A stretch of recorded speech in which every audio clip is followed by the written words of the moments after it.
Experiment दिखाऊंगा, एक reaction दिखाऊंगा। वैसे तो आप लोगों ने रिएक्शन पढ़े हैं कि रिएक्शन में पुराने बॉन्ड्स टूटते हैं, नए बॉन्ड्स बनते हैं। पुराने सब्सटेंसेस की नेचर कुछ और होती है, नए सब्सटेंसेस की नेचर कुछ और होती है। मिसाल के तौर पे ये मेरे हाथ में चौक का पीस है, ये छोटा पीस दिया मैंने आपके सामने। चौक हार्ड होती है, सॉफ्ट होती है? सॉफ्ट होती है। देखो इतनी सॉफ्ट होती है कि आप इसे चूरा कर सकते हैं। क्या कर सकते हैं? अगर ये जो पत्थर नुमा आपके सामने नजर आ रहा है, ये मैंने नीचे दिया हुआ है इनको, पेन को, क्या आप इसे तोड़ दें? देखो बड़ा पीस था, वो तोड़ने की कोशिशों में लगेंगे, हथौड़ी छीनी लेंगे, बड़ी मुश्किल से टुकड़ा टूटा और मैं हमसे लेकर आया तोड़वा के, ताकि बोतल में से मैं इसके अंदर ऐड कर सकूं। छोटा होगा तो ऐड हो जाएगा। अब ये है क्या बेसिकली, जिसको आप एक सरप्राइजिंग स्टोन समझ रहे हैं, ये बेसिकली है कैल्शियम कार्बाइड। क्या है बेटा? ये कैल्शियम कार्बाइड का फॉर्मूला होता है CaC2। ये बेसिकली स्टोन है, मिनरल है, कैल्शियम का मिनरल। जब इसका ट्रीटमेंट, देखिए आपके सामने मैंने पानी के एक दो छींटे इसमें मारे थे, थोड़ा पानी ऐड किया था तो धुआं निकलने लगा था। बेसिकली उस धुएं के अंदर हो क्या रहा था, पानी कैल्शियम कार्बाइड से क्या कर रहा था, रिएक्शन, और इसके रिएक्शन के नतीजे में पता क्या बना रहा था, ये सॉफ्ट सॉलिड मेरे हाथ में है, चौक।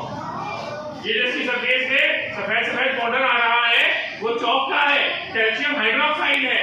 यानी जब कैल्शियम कार्बाइड पानी से रिएक्शन करता है, can be converted into calcium hydroxide, और साथ में धुआं निकल रहा था, वो जो गैस निकल रही थी वो थी एसिटाइलिन गैस, C2H2, जिसे हम इथाइन भी कहते हैं, और इसका कॉमन नेम क्या है, एसिटाइलिन।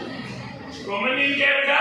एसिटाइलिन। ये गैस एक ऐसी गैस है जो जब जलती है तो बेपनाह एनर्जी रिलीज करती है। इतनी एनर्जी रिलीज करती है कि जिससे टेम्परेचर 2800 से 3500 डिग्री सेंटीग्रेड तक जा सकता है। बेटा 100 डिग्री का पता है, 100 डिग्री का पानी का बॉइलिंग पॉइंट, 100 डिग्री पे उबलता हुआ पानी कितना गर्म होता है कि वो इंसान को बुरी तरह जला देने के लिए काफी होता है, और खुदा न खास्ता डेथ कॉज भी कर सकता है। इतना गर्म और इतना खतरनाक होता है। तो सोचिए 2800 से 3000 डिग्री सेंटीग्रेड का टेम्परेचर कैसा हो। तो ये जो गैस है, जब ये रिलीज होती है, एसिटाइलिन गैस, इथाइन गैस, जब ये रिलीज होती है पानी से रिएक्शन करने के बाद, तो ये टेम्परेचर को 2800 से 3000 डिग्री सेंटीग्रेड तक क्या करती है, इंक्रीज करती है। और ये गैस वेल्डिंग पर्पज में क्या कहती है जी, नहीं गर्मी इतनी सी बात है, ऐसे नहीं करेगा, मैं समझाता हूं इस बारे में, सुनिएगा। ये गैस इतना ज्यादा जो टेम्परेचर प्रोवाइड कर रही है, वो टेम्परेचर वेल्डिंग पर्पज में इस्तेमाल होता है। इसमें इस्तेमाल होता है वेल्डिंग पर्पज। एक वेल्डिंग आप लोगों ने देखी होगी जिसमें चिंगारियां निकल रही होती है, वो इलेक्ट्रिक वेल्डिंग कहलाती है। दूसरी वेल्डिंग होती है गैस वेल्डिंग, वो मेटल को पिघला के उसके टुकड़ों को जोड़ने के लिए इस्तेमाल होती है। तो मेटल पिघलाने के लिए आपको बहुत ज्यादा एनर्जी चाहिए, वो एनर्जी गैस प्रोवाइड करती है आपको। मैं आपके सामने रिएक्शन दिखाता हूँ। ये पानी की बोतल है, उसके अंदर पानी है, नीचे ये कैल्शियम हाइड्रोक्साइड बैठा हुआ है, क्योंकि मैंने पहले रिएक्शन इस बोतल में कराया था। अभी आपके सामने ये पीस में इसमें ऐड करूंगा, पीस ऐड करके सामने लीजिएगा, रिएक्शन शुरू हो जाएगा, आप लोगों को नजर नहीं आएगा। ये देखिए, और ये रिएक्शन हाईली एक्सोथर्मिक होता है। एक्सोथर्मिक का मतलब एनर्जी क्या करेगा, रिलीज करेगा, और रिलीज होने से बोतल भी थोड़ी देर में गर्म हो जाएगी, हो रही है। ये बोतल भी क्या हो जाएगी, गर्म।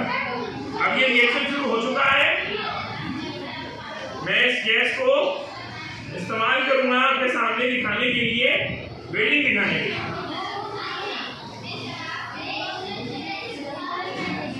जी बिल्कुल उबल रहा है। अब रिएक्शन आप देख सकते हैं, ये देखिए ये गैस इस्तेमाल होती है वेल्डिंग में, ये देखिए, और आवाज भी सुने, आवाज सुनाई दीदी। तो इससे फ्लेम का अंदाजा लगाएं, फ्लेम कैसा है, और फ्लेम के साथ जो मिलने वाली एनर्जी वो कैसी होगी, जो मेटल के टुकड़ों को पिघला के उन्हें जोड़ने में इस्तेमाल की जाती है। तो हम चीजें थोड़ी थ्योरी में समझ रहे होते हैं, देख रहे होते हैं, ये देख रहे आ रही आवाज। अब यहाँ पर क्योंकि मैंने बॉटल बहुत ज्यादा प्रेस कर दी, तो अंदर की एयर जो है वो कहाँ निकल गई, बाहर। तो एयर के बाहर निकलने की वजह से बोतल भी जो है ना वो जरा बेंड हो जाती है, तो थोड़ा सा रिलीज करना पड़ता है, फ्री करना पड़ता है।